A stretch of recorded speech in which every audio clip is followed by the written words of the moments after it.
Ya, baik, Shalom.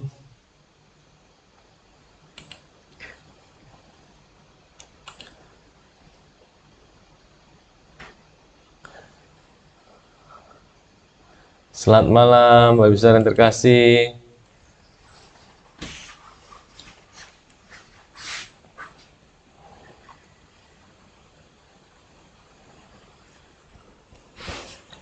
Apa kabarnya?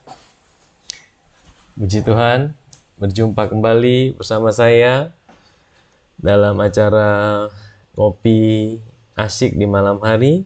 Ya, sebelum kita beristirahat. Puji Tuhan.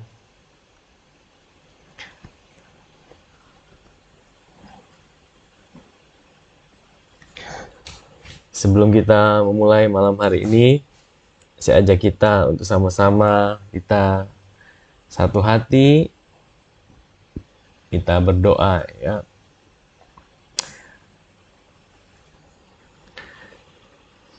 Bapa di surga, Bapa yang baik, kami ucap syukur Tuhan buat malam hari ini.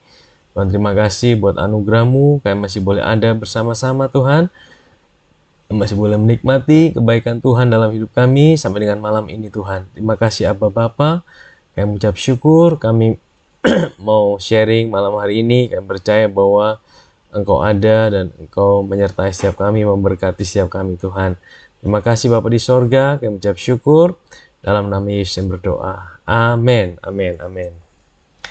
Ya, puji Tuhan, Bapak Saudara. Ya,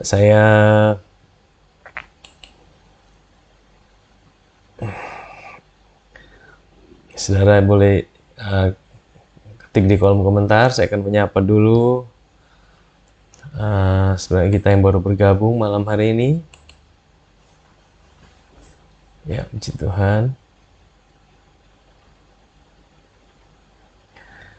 Haleluya.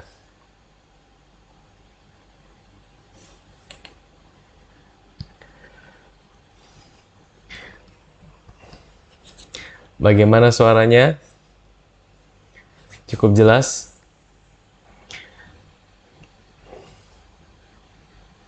Puji Tuhan.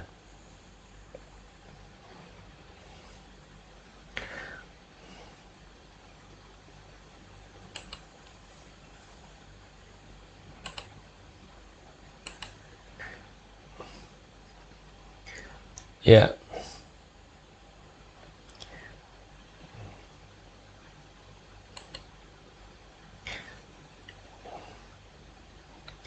Saya akan putarkan sebuah lagu penyembahan ya untuk kita bisa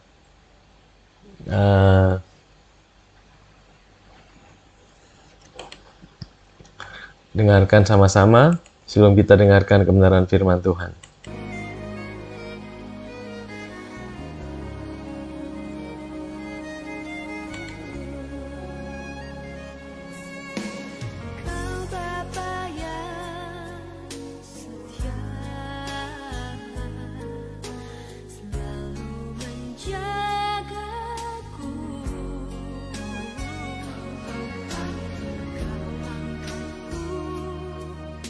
Bila ku jatuh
Ya, baik, Bapak Saudara yang terkasih dalam Tuhan. Ya, puji Tuhan. Apa kabarnya sekali lagi malam hari ini? Malam hari ini saya mau share dari kitab Mazmur, Bapak Saudara. Ya, kitab Mazmur pasal yang ke-9. Mazmur pasal yang ke-9. Saya akan bacakan buat kita. Ya. Mazmur pasal yang ke-9. Kita akan lihat dari ayat yang pertama, dan seperti biasanya kesukaan saya ingin membagikan ayat per ayat buat setiap kita. Sebelum kita beristirahat, saudara, ya. Judulnya adalah Untuk Pemimpin Biduan menurut lagu Mutlaben, Mazmur Daud. Aku mau bersyukur kepada Tuhan dengan segenap hatiku. Aku mau menceritakan segala perbuatanmu yang ajaib. Bapak Saudara, ini satu hal yang bagus. Raja Daud berkata bahwa aku mau bersyukur pada Tuhan dengan segenap hatiku. Aku mau menceritakan segala perbuatanmu yang ajaib. Saudara, ketika kita, apapun yang kita alami dalam hidup ini, saudara, ya, Tuhan ingin kita menyaksikan apa yang Tuhan kerjakan dalam kehidupan kita. Dan melalui apa yang kita saksikan, saudara, biarlah orang bisa mendengar, orang bisa melihat bahwa kita punya Tuhan yang dahsyat. Amin. Dan dikatakan, aku mau bersuka cita dan bersukaria karena engkau bermazmur bagi namamu yang maha tinggi. Ya, ini ada lagunya, saudara, ya. Aku mau bermazmur bagi namamu yang maha tinggi. Daud mau mengakui bahwa tidak ada yang lebih tinggi daripada Tuhan dalam hidupnya. Ya, tidak ada yang lebih tinggi daripada Tuhan dalam hidupnya. Dia punya masalah yang besar, mungkin dia menghadapi banyak tantangan, tapi dia mau akui bahwa Tuhan adalah Tuhan yang maha tinggi. Allah El Elyon, saudara, ya. Dikatakan sebab musuhku mundur, tersandung, jatuh, dan binasa di hadapanmu. Ya, siapa musuh kita hari ini? Kita percaya bahwa musuh kita hari ini bukanlah darah dan daging. Musuh kita hari ini adalah roh-roh jahat di udara. Ya, musuh kita hari ini adalah iblis yang selalu membuat kita mengintimidasi kita. Dan kita percaya bahwa iblis sudah dikalahkan oleh Tuhan Yesus di atas kayu salib 2000 tahun yang lalu. Di atas kayu salib dia sudah mengalahkan iblis, sehingga hari ini, saudara, kita tidak perlu takut dengan iblis. Firman Tuhan katakan, ya, dia tersandung, jatuh, dan binasa di hadapan Tuhan. Kita percaya bahwa sekalipun kita masih ada di dunia, tapi musuh kita, roh-roh jahat sudah dikalahkan oleh Tuhan. Sebab engkau membela perkaraku dan hakku, sebagai hakim yang adil, engkau duduk di atas tahta. Engkau telah menghardik bangsa-bangsa, engkau telah membinasakan orang-orang fasik, nama mereka telah kau hapuskan untuk seterusnya dan selama-lamanya. Saudara, siapa orang fasik itu, saudara? Siapakah orang fasik itu, saudara? Orang fasik itu bukan sekedar orang berdosa. Orang fasik itu adalah orang yang merasa dirinya bisa mampu membenarkan dirinya sendiri. Dia tidak perlu Tuhan. Orang fasik itu berkata bahwa aku tidak perlu Tuhan dalam hidup ini. Saudara, saya seringkali berkata bahwa dosa yang tidak bisa diampuni adalah dosa yang merasa bahwa dia tidak perlu Tuhan dalam hidupnya. Ya, dosa yang membuat Tuhan tidak bisa tolong kita adalah ketika kita berkata bahwa kita tidak perlu Tuhan. Itulah kebenaran diri sendiri. Orang fasik adalah orang yang merasa bahwa dia bisa membenarkan dirinya sendiri. Dia tidak perlu Tuhan. Nah, saudara, hari-hari ini, saudara, dunia sedang digoncang. Dunia sedang mengalami begitu banyak tantangan dan masalah. Saya percaya ini adalah saatnya di mana goncangan itu untuk menyadarkan kita bahwa kita tidak bisa hidup tanpa Tuhan dalam hidup ini. Ya, dan kemudian firman Tuhan berkata, nama mereka telah kau hapuskan dan seterusnya untuk selama-lamanya. Kita percaya bahwa, ya, kalau orang menolak karya Kristus, artinya dia menolak juru selamat dalam kehidupannya. Artinya bahwa nama mereka dihapuskan dari buku kehidupan. Musuh telah menjadi binasa, menjadi timbunan puing senantiasa, kota-kota telah kau runtuhkan, lenyaplah ingatan kepadanya. Saudara, Tuhan tidak mau kita ingat akan musuh kita. Tuhan tidak mau kita ingat akan musuh kita itu selalu mengingatkan kita akan kegagalan, akan situasi yang sulit, akan situasi yang buruk dalam hidup ini. Tuhan tidak mau kita ingat akan hal itu, saudara. Tuhan mau kita ingat akan kebaikannya, akan karyanya, akan kasihnya yang tak pernah habis-habisnya dalam hidup ini. Kemudian dikatakan, tapi Tuhan bersemayam untuk selama-lamanya. Tahtanya didirikannya untuk menjalankan penghakiman. Saudara, apapun yang terjadi dalam hidup saudara dan saya, bahwa kita punya Tuhan yang tetap bertahta di atas tahtanya. Ya, dunia boleh bergoncang, politik boleh kacau, situasi dunia boleh terjadi apapun juga. Tapi saudara, ada satu hal yang mesti kita pegang, bahwa kita punya Tuhan yang tetap bertahta di atas tahtanya, saudara. Dia tidak pernah digeser, dia tidak pernah berubah, saudara. Dia tetap Tuhan yang bertahta di atas tahtanya. Dan dikatakan itu untuk menjalankan penghakiman. Dialah yang menghakimi dunia.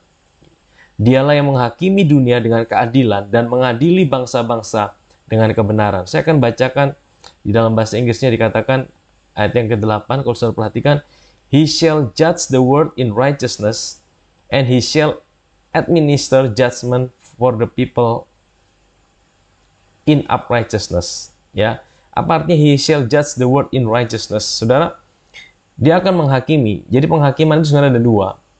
Penghakiman yang pertama adalah pengadilan tahta Kristus. Pengadilan tahta Kristus itu adalah pengadilan untuk orang percaya. Waktu anak-anak Tuhan, orang percaya gerejanya diangkat dan diubahkan dalam sekejap mata, saudara, mereka akan menerima, kita akan menerima yang namanya upah, yaitu pengadilan tahta Kristus. Apapun yang dilakukan oleh anak-anak Tuhan, semuanya Tuhan akan kasih upah. Tapi juga ada juga pengadilan tata putih. Nah, pengadilan itu adalah pengadilan untuk orang yang tidak kenal Tuhan, tidak percaya.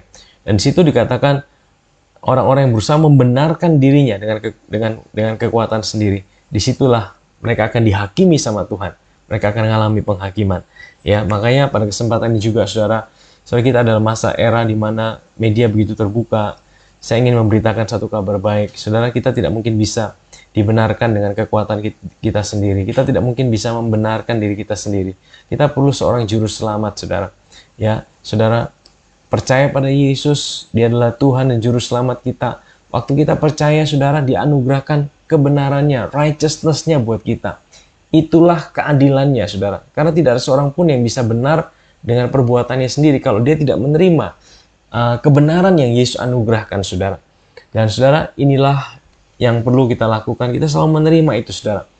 Dan waktu kita menerima kebenarannya, kita dijadikan orang benarnya, saudara, oleh karena karyanya. Ya, kita dijadikan kebenarannya, kita dibenarkan satu kali untuk selamanya. Itulah identitas kita. Dan oleh karena dasar itulah, saudara, Tuhan akan menghakimi hidup kita, saudara.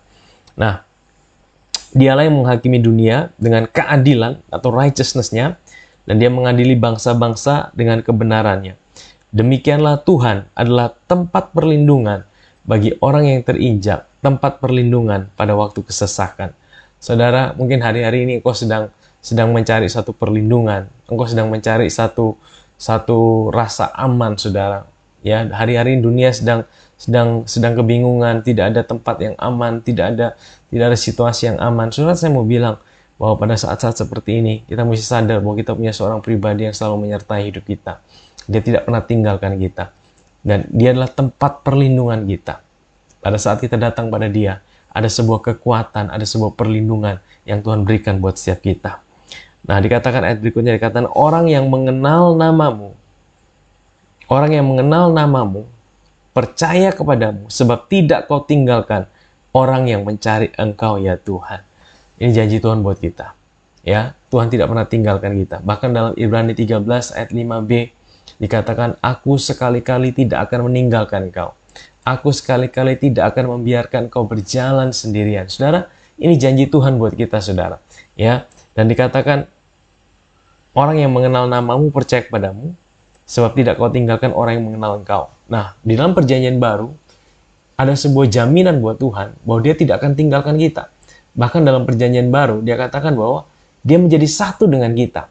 Ya, saudara bisa bayangkan, waktu kita lahir baru, saudara yang tadinya ada di dalam Adam, saya ada di dalam Adam, waktu saya percaya pada Kristus, pada Yesus, Dia pindahkan saya, dan saya dimasukkan di dalam Kristus. Saya punya sebuah hidup yang baru. Itu adalah kehidupan saya yang baru. Dan saudara, itulah yang menjadikan saya tidak bisa ditinggalkan oleh Tuhan, apapun keadaan saya. Demikian juga hidup saudara. Saudara percaya apapun situasi saudara, Tuhan tidak pernah dan tidak bisa tinggalkan saudara. Bukan karena kita baik, tapi karena karya Kristus, saudara, yang menjadikan hari ini Dia selalu ada buat kita untuk selama-lamanya. Nah, saudara, Dikatakan bermasmurlah bagi Tuhan yang bersemayam di Sion. Beritakanlah perbuatannya di antara bangsa-bangsa. Sebab dia yang membalas penumpahan darah, ingat kepada orang yang tertindas, teriak mereka, tidaklah dilupakannya. Saudara, waktu saya baca ayat ini, sebab dia yang membalas penumpahan darah, saya teringat akan kisah daripada Kain dan Habil. Saudara ingat pembunuhan yang dilakukan oleh manusia, pertama kali itu dilakukan oleh Kain dan Habil. Ya, manusia terbunuh itu pertama, manusia pertama yang terbunuh itu dilakukan oleh kakak kandungnya sendiri namanya Kain. Kenapa Kain membunuh Habil? Oleh karena persembahan daripada Kain itu tidak diterima sama Tuhan. Kenapa persembahan ini tidak diterima? Karena dilakukan dengan cara yang salah. Ya, kenapa persembahan Habil diterima? Karena Habil lakukan dengan cara yang benar. Dia tahu bahwa dia tidak layak, sehingga dia harus korbankan sesuatu yang berdarah. Darah itu menggambarkan ada korban yang dikorbankan. Ini melambangkan bahwa bagi kita hari ini, kalau kita mau datang sama Tuhan, kita tidak bisa datang seperti Kain. Kain itu ambil dari hasil tanahnya, kekuatannya, ya usahanya dia sendiri. Saudara, ini kebenaran diri sendiri. Tidak mungkin kita bisa datang pada Tuhan dengan kebenaran diri kita sendiri. Kita pasti ditolak. Tapi kalau kita datang dengan cara seperti Habil, ada darah yang tercurah. Itu bicara tentang korban Yesus. Dan waktu kita datang seperti itu, saya percaya saudara, korban Yesus lah yang membuat kita diterima waktu kita datang sama Tuhan. Nah saudara, tapi Kain iri sama Habil, dan akhirnya Kain membunuh Habil, saudara. Akhirnya Tuhan tanya sama Kain, di manakah adikmu? Dan Kain berkata, emang aku penjaga adikku. Dan saudara, akhirnya karena darah adikmu itu berteriak kepadaku. Jadi saudara, darah itu menuntut balas. Ketika ada darah yang tercurah, darah itu akan menuntut balas. Dan Tuhan dengar ya teriakan daripada darah itu saudara. Tapi saya ingin bilang, ada darah yang berbicara lebih kuat daripada darah Habil. Ibrani berkata bahwa ada darah pemercikan yang berbicara lebih kuat daripada darah Habil. Yaitu darah siapa? Darah Yesus, saudara. Saudara, kalau darah Habil itu bicara apa? Balaskan, balaskan. Darah Habil itu bicara tentang balaskan, balaskan. Balaskan darahku, balaskan aku dibunuh dengan tidak adil. Tapi darah Yesus, saudara tahu, darah Yesus bicara tentang apa? Darah Yesus bicara tentang pengampunan. Darah Yesus bilang, ampuni mereka, ampuni mereka, ampuni mereka. Jadi saudara tahu, darah Yesus itu selalu berteriak. Ya, dan itu jadi jaminan buat kita, bahwa dosa kita sudah diampuni. Dan itulah yang jadi dasar, saudara. Kita selalu bisa datang sama Tuhan. Apapun keadaan kita, apapun situasi kita. Ya, dan firman Tuhan katakan apa, saudara? Ingat, Tuhan ingat pada orang yang tertindas. Teriak mereka, tidaklah dilupakannya. Kalau engkau berseru sama Tuhan, Tuhan itu selalu ingat sama apa yang kau serukan, saudara. Firman Tuhan katakan apa? Kasihanilah aku ya Tuhan. Lihatlah sengsaraku, disebabkan oleh orang-orang yang membenci aku. Ya engkau yang mengangkat aku dari pintu gerbang maut. Kita dipindahkan dari kerajaan gelap, masuk dalam terangnya yang ajaib. Supaya aku menceritakan segala perbuatanmu yang terpuji dan bersorak-sorai di pintu gerbang Sion, karena keselamatan yang daripadamu. Ya, sekali lagi ini bicara tentang bagaimana kita bersaksi, bagaimana kita menyaksikan kemurahan Tuhan dalam hidup ini. Bangsa-bangsa terbenam dalam pelubang yang dibuatnya, kakinya tertangkap dalam jaring yang dipasangnya sendiri. Tuhan telah memperkenalkan dirinya, ia menjalankan penghakiman. Orang fasik terjerat dalam perbuatan tangannya sendiri. Higayon, Sela. Orang-orang fasik akan kembali ke dunia orang mati. Ya, segala bangsa yang melupakan Allah. Sekali lagi disebutkan sebagai orang fasik. Ya, siapa orang fasik itu? Orang fasik itu bukan sekedar orang berdosa. Orang fasik adalah orang yang merasa dia tidak perlu Tuhan dalam hidup ini. Dia bisa membenarkan dirinya sendiri. Orang fasik adalah orang yang merasa bahwa dia bisa dengan kekuatannya sendiri untuk membenarkan dirinya sendiri. Dan Tuhan paling benci itu, saudara. Tuhan paling benci orang yang merasa bahwa dirinya mampu dengan kekuatannya sendiri. Ya. Dan ayat yang berikutnya katakan, sebab bukan untuk seterusnya orang miskin dilupakan. Bukan untuk selamanya hilang harapan orang sengsara. Miskin ini artinya apa, saudara? Miskin ini bukan bicara tentang miskin kita tidak punya apa-apa. Nah, Yesus pernah berkata, berbahagialah orang yang miskin di hadapan Allah. Maksudnya apa? Hatinya selalu sadar akan Tuhan. Hatinya selalu sadar bahwa dia tidak bisa hidup tanpa Tuhan. Itulah orang yang miskin di hadapan Tuhan. Hatinya selalu sadar bahwa Tuhan, aku tidak mampu hidup tanpa Engkau Tuhan. Aku perlu Engkau dalam hidupku. Ya. Bukan untuk selamanya hilang harapan orang sengsara. Ini juga bicara tentang pengharapan. Saudara, kita boleh mengalami masalah, tapi jangan hilang pengharapan. Kita boleh mengalami persoalan, tapi jangan sampai hilang pengharapan. Kalau orang sampai hilang pengharapan, saudara, hidupnya akan seperti tidak ada semangat lagi, saudara. Nah, dunia mungkin bisa mengharapkan sesuatu, tapi pengharapan kita adalah pengharapan di dalam Kristus. Hari-hari ini saya percaya ada banyak sekali tantangan, ada banyak sekali situasi yang sulit dalam hidup ini. Tapi saya mau bilang sama kita, jangan pernah engkau hilang pengharapanmu. Jangan pernah engkau hilang pengharapanmu kepada Tuhan. Karena dia Tuhan yang ada dan tetap setia. Dia Tuhan yang bertahta di atas tahtanya. Dan dia Tuhan yang mencintai saudara dan saya. Dia Tuhan yang tidak pernah biarkan kita berjalan sendirian. Puji Tuhan. Ya. Dan katakan, bangkitlah Tuhan. Janganlah manusia merajalela. Biarlah bangsa-bangsa dihakimi di hadapanmu. Sekali lagi bicara tentang penghakiman. Sekali lagi bicara tentang bangkitlah Tuhan. Pemazmur berkata, bangkitlah Tuhan. Ya. Ayat yang terakhir dikatakan, biarlah mereka menjadi takut ya Tuhan, sehingga bangsa-bangsa itu mengakui bahwa mereka manusia saja. Nah, saya percaya hari-hari ini, saudara, akan ada banyak pertobatan, akan ada banyak orang yang sadar bahwa mereka tidak bisa hidup sendirian. Mereka perlu Tuhan dalam hidupnya. Mereka tahu bahwa di balik semua yang sedang terjadi, ada Tuhan. Bukan Tuhan yang kasih sakit penyakit, bukan Tuhan yang kasih wabah ini, bukan Tuhan yang kasih bencana alam. Tapi di dalam goncangan ini, saudara, manusia akan tahu dan sadar bahwa ada Tuhan.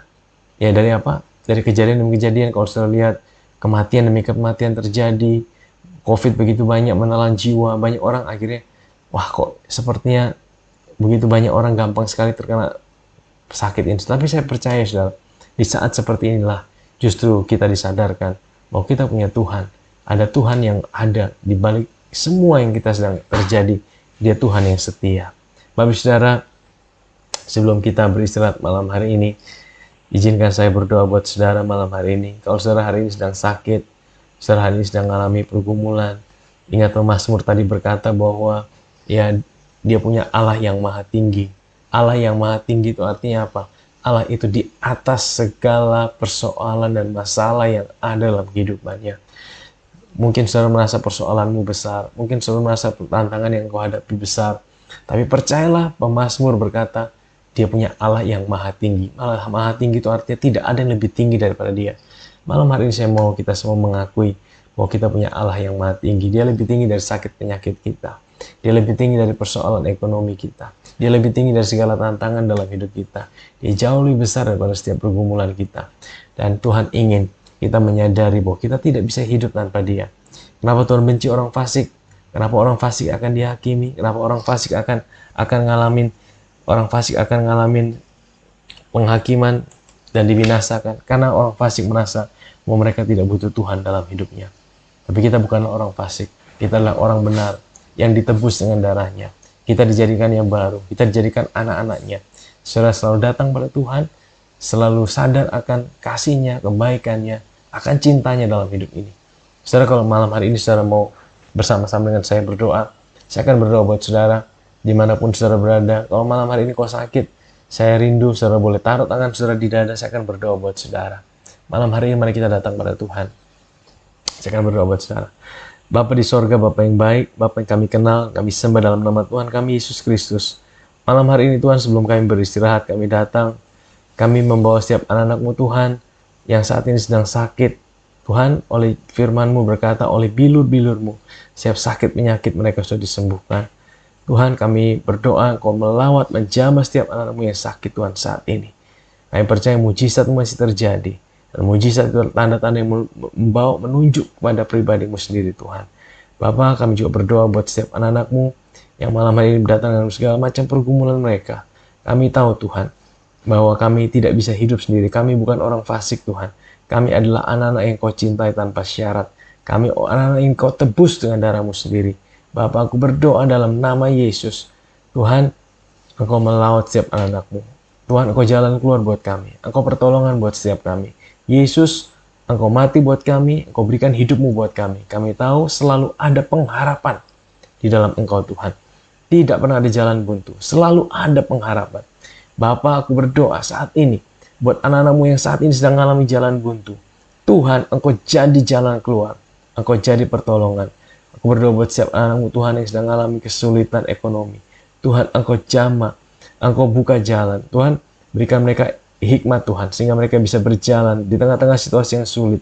Anak-anakmu bisa tetap menuai, karena Engkau ada dalam kehidupan mereka. Tuhan, berikan inspirasi, berikan hikmat-Mu Tuhan buat setiap anak-anak-Mu. Terima kasih Bapa, yang mengucap syukur Tuhan.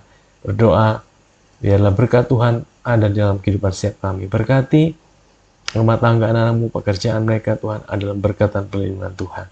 Terima kasih Tuhan, kami mengucap syukur Tuhan. Di dalam nama Yesus kami berdoa dan mengucap syukur. Amin. Amin. Ya, baik berbicara. Makasih buat malam hari ini sudah bergabung bersama-sama. Dan kita akan jumpa kembali besok di dalam acara kebaktian tengah minggu di dalam DOCC Church. Ya, saudara bisa join, bisa bergabung saudara. Puji Tuhan ya. Dan saya mengucapkan selamat malam. Saya nyapa dulu ya Ibu Erika. Malam ada Ibu Aspriati ya. Puji Tuhan ya, selamat malam, selamat bergabung ya. Besok kita akan berjumpa kembali, dan hari Kamis saya akan kembali live ya jam 9 malam. Saya boleh bergabung bersama. Tuhan Yesus berkati kita. Sampai jumpa kembali.